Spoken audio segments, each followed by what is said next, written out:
Hey folks, your OS Reviews. You're watching our retro look back at the Samsung i927 Captivate Glide. This is going to be a hardware tour of this phone because I don't have the original battery anymore. However, this phone is still a very unique product to reminisce just because it's one of the few Galaxy S phones that has a QWERTY keyboard. So it slides out, which makes messaging really easy.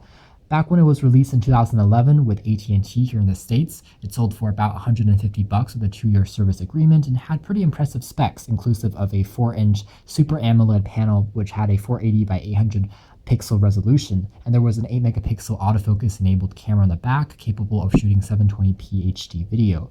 Inside, there was also the NVIDIA Tegra 2 dual-core 1 GHz processor coupled with 1 gig of RAM, which was also pretty fast for Android 2.3 Gingerbread. And there was also a 1,650 mAh capacity battery. Despite its name being called the Captivate Glide, the i927 is really still part of the Samsung Galaxy S lineup of its high-end premium phones, and it was really the second generation model, part of the Galaxy S2 series, as opposed to the original Galaxy S, which really went with the 1 GHz single-core processor. But otherwise, this was a 4G LTE phone, which is great to note. So you got very fast speeds, even if you didn't have Wi-Fi on. There was the typical GPS and typical Bluetooth, supported Adobe's Flash for web browsing, and there was Swipe installed as well. So it made for a very quick messaging multimedia experience. So taking a quick look at the design here, you can see the top does have a front-facing camera, so it was pretty good for video chatting as well. There's a earpiece. Down below here, there's capacitive controls for menu, home, back, and search, which were also backlit. Next to another 4-inch phone that's pretty typical, a more budget-oriented phone by today's standards. Here's the Alcatel One Touch Evolve. You can see kind of the size difference there, pretty similar.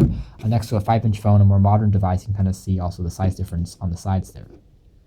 So if we turn the phone around and show you guys some more of the hardware of the phone here, I have the back cover actually off, but the sides here featured access to a power on-off switch on the top here, which is pretty tactile and responsive. Now, as with most Samsung phones at the time, it's a very plasticky phone, so it's fairly lightweight, weighing in at under 140 grams, despite having the slide-out form factor. So everything was constructed out of plastic, which meant it was a bit more fragile and not as premium feeling, unfortunately. But the back did have a metal accented 8 megapixel camera sensor with the typical LED flash, loudspeaker.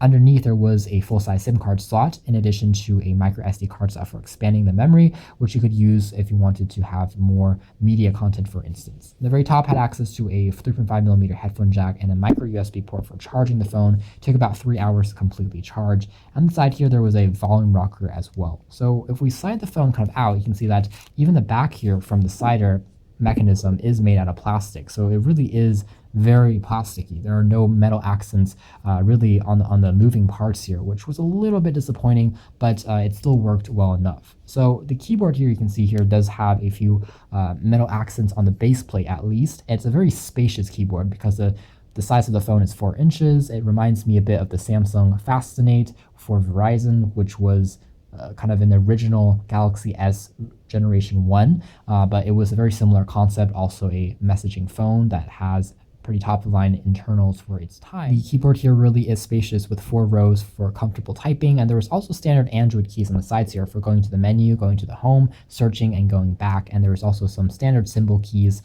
located on the sides here. I really like this layout just because the spacebar has its own proper positioning, and everything does feel pretty tactile and responsive, very easy to click on and to type on messages. It's extremely large. If anything, it's a very flush keyboard, so you can see here it does remain quite close to the surface of the phone just to make the slider mechanism fit a little bit better, make the phone slimmer. So one of the downsides is it doesn't have as much travel and feedback as some maybe older Blackberries, for instance, which are much more raised about the surface of the unit. So that's one of the limitations that you would see here.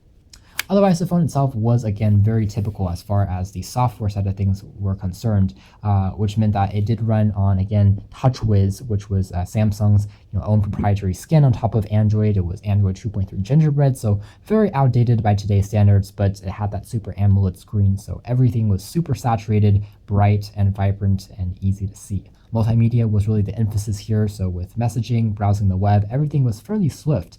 And even today, it's still quite a usable phone, I'd say, despite not having something like a quad-core processor, not even a Snapdragon 400, for instance. It still is usable if you are looking up for a very low-cost phone just for calling. This does still fit the bill.